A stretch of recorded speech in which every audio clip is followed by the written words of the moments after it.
Howdy folks, Charlie here from Christmas on Crestline. Thanks for tuning in. And thank you for tuning in to a tips and tricks episode. There are 5 mistakes everybody makes when they hang their Christmas lights. We're going to talk about those 5 mistakes so you know not to do them and you hang your light show right the first time. It's going to save you some time. Let's get right into it.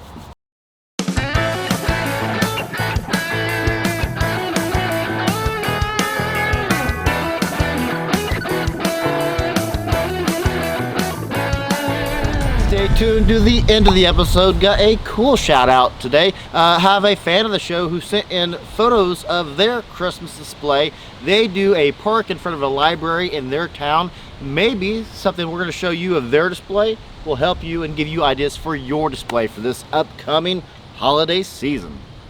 If you have any advice for folks like, hey, I got this tip or this trick that really saves me so much time, leave it down in the comments below and let me know your #1 advice for saving time hanging up your Christmas light display.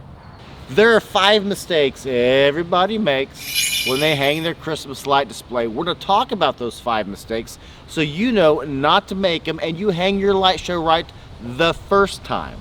The first mistake everybody makes when they hang their Christmas light display is they put it off, and they put it off for way too long. Procrastination is a killer in the Christmas light display industry, and here is why. Because the rule of thumb is you hang lights when the weather is nice. If it's above 50 degrees outside and you have the day off, get your butt outside, hang those lights. The reason being, because you don't want to be like your neighbor Bob when it's 32 degrees outside, it's windy, it's December, it's snowing, it's sleeting or whatever, and you need to get your light display up and you just put it off for way too long. I always hang lights the first weekend after September 15th. That is a hard date for me, and that is kind of just a benchmark that I know I need to start hanging lights. It takes me about 3 months to get my whole display up, and I hang lights when the weather's nice. If you don't, you're gonna be like your neighbor who's outside all bundled up, all shivered out there, hanging lights with his gloves on and he can't feel anything. Hang lights when the weather's nice. That'll save you a ton of time, folks. The next error people make, the next big mistake, is they don't test their lights before they put them up. They're like, it worked last year. I don't need to test them this year. Yeah, you do. Plug those bad boys in and make sure they work. If they don't work, fix them. They're Christmas lights, guys, at residential grade Christmas lights that you're gonna buy at your big box store. Fun fact, they are only designed to last 1 to 3 years. They are not designed to last for generations. They are designed to break, unfortunately, and guess what? They do. So test your lights before you hang your lights. Make sure they work, and if they don't, fix them.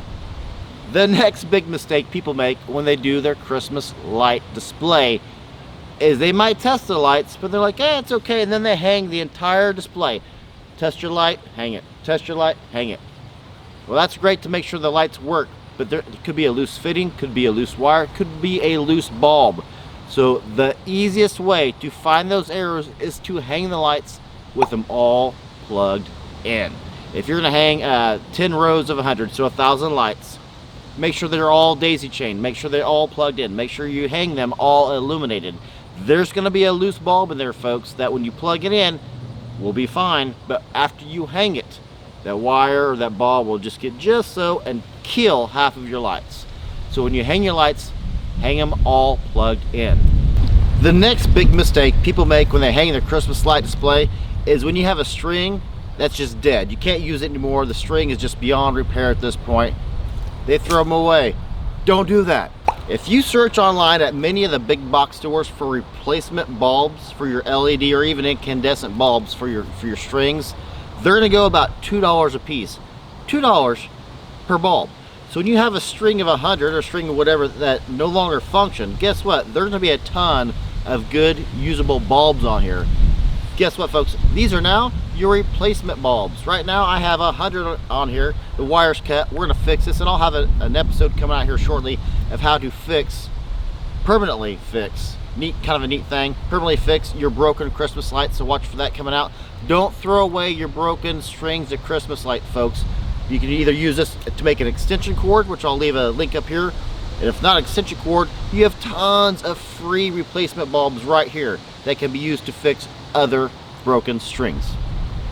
The last mistake, and really the most costly mistake everybody makes, is they don't plan to fix broken strings.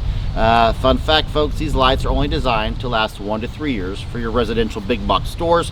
This is holiday time. This is a string of 100 count LED red bulbs, $7 at the big box store. I have 80,000 lights. That is 8,000 strings of 100 count lights. So at $7 a pop, if I'm going to be replacing these, or 30 of these every 1 to 3 years, that's some cash, folks. No, plan on having the ability to save yourself some money by fixing them. Ultilit is my favorite company for fixing my lights. For incandescent, I got this bad boy, and for my LEDs, I have the LED Keeper. This is a magical tool that has saved me so much money. It's not exaggeration. I'm not sponsored by Ultilit. I respect their quality, and they have saved me so much money that I don't have my tool belt on without these bad boys in there, especially when I'm on a ladder or on my roof or something. I always have these because these lights go out, which is why I always hang lights all lit and all illuminated.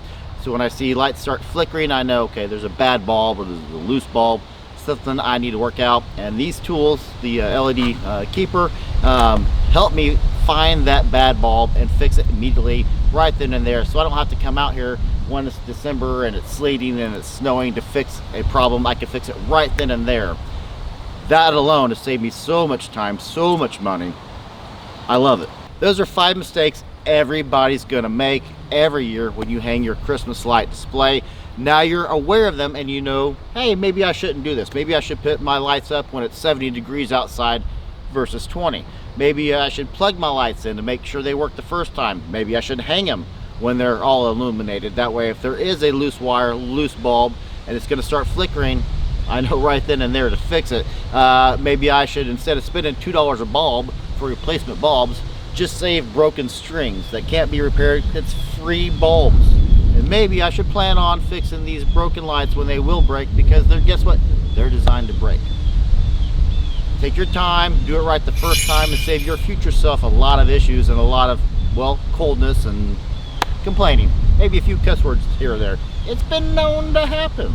Shout out today to Devin. Devin is in New Hampshire, and he sent us these photographs of a display he does at a little park outside of a local library in his hometown.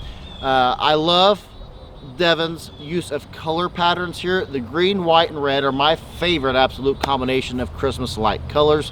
And it looks like he's built these Christmas trees with some PVC piping. Did an excellent job wrapping. That is a great job wrapping the trunks of those trees in the red and the white. That is actually a hard thing to do, to not blend the colors. So great job to you, Devin, on that Christmas light display. If you have a display, be it Christmas, be it Halloween, be it 4th of July, Memorial Day, St. Patrick's Day, whatever, take a picture of what you got going on, send it to us at christmasoncrestline@gmail.com. We will put that to a future episode. It's all about a collaboration here, folks, and giving everybody ideas of what to do for their light display. I'm just like you, and anytime I want a new prop. So Christmas light props, I'll type that into a YouTube search and see what people got going on. And this is a way to give people those ideas. So if you have a picture, send it to us, christmasoncrestline@gmail.com, and we will absolutely get that into a future episode. So Devin, thank you so much for sending that in to us. 5 tips, folks. You'll enjoy it. Hang lights when the weather's nice, right? I'm Charlie. I'll see you in the next video.